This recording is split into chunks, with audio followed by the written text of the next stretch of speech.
An interesting moment happened on Fox News when Senate candidate Tim Ryan was asked if he would support Joe Biden in a 2024 bid. And he kind of just ignored the question. He said, I don't want to speak to that right now. I'm focused on my own race. We'll get to that when we get to it, which is a fine response. And I think that's exactly what he should be saying.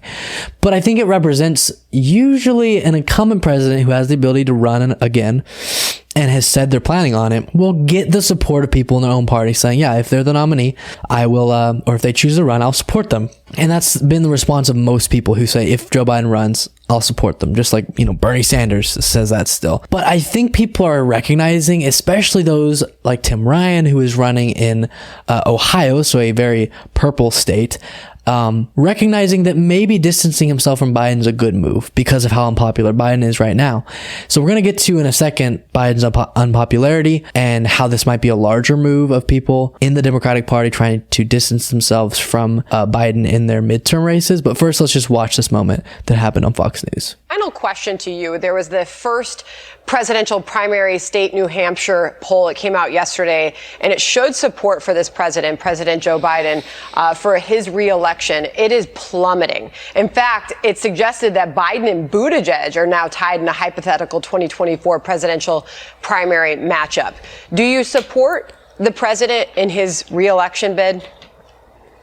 I'm working on my own election, and that's all I'm focused on right now. We've got a little under 4 months here in Ohio, and we're running a great campaign. We're up in the polls and working really hard. So I'm just going to focus on that, and then we can chat about that after I win and get in the United States Senate. I'll be happy to comment. Well, it was noted that the president held an event there in your state recently, a speech on the economy, I believe, if my memory serves me, and you didn't show. That was certainly a message you were sending, right?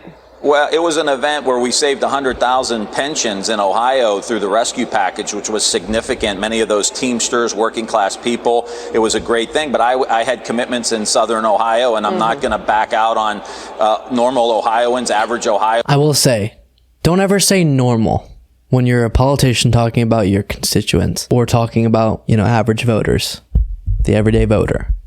When people say normal, it reminds me of those TV shows where, like Veep or something, where they're just so disconnected. And like, okay, I need to go shake the hands of normal people. Give me a photo shoot with some normal people.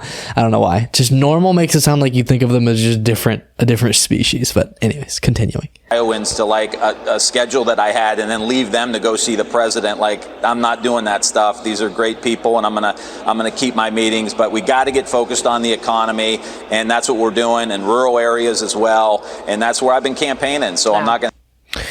So I think that's interesting. I don't know. I might be reading too much into it, but it's pretty interesting when a candidate running in a certain party doesn't want to clearly say if the president, who's currently president, who may be running for re-election, chooses to, if he'll support them or not. Kind of interesting. And I do think, like I said, it points to people within the Democratic Party recognizing Joe Biden's kind of toxic right now. And I think I can get more benefits from just making the race about only me and not about me representing Biden's agenda or the Democratic Party's agenda, because it's not looking so good right now. And it looks like Tim Ryan's running a good race, in a state that isn't some big blue bastion. He's doing really well, and that's good news. So quickly to get to Joe Biden's polling and why maybe Tim Ryan is afraid to attach his name to Biden very heavily. You can see here from 538, now Biden's approval is all the way down to 38.4%. Whew, that is brutal. 38.4% approval, 56.4%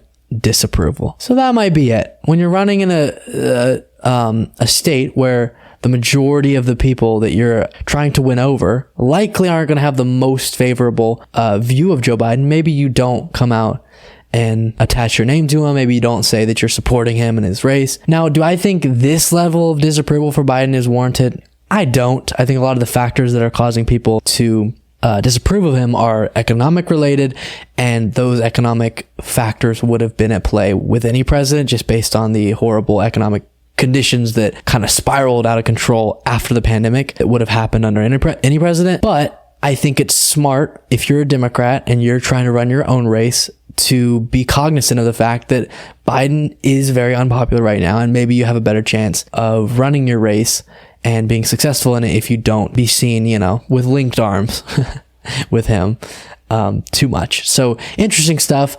I think Biden needs to do something, because if he's unpopular, that is going to hurt Democrats in the midterms. I think he needs to attempt to get some sort of victory, some sort of representation of the fact that he is working on behalf of people. He is trying to make their economic conditions better. But with the political situation we have in the Senate, it's tough to do that. And I recognize that for sure. So he should be trying to pump out executive orders that are popular as well, and just rhetorically going out and fighting for stuff he believes in. But we're not seeing that to the extent that we should. That's unfortunate, and an interesting moment all around from Tim Ryan.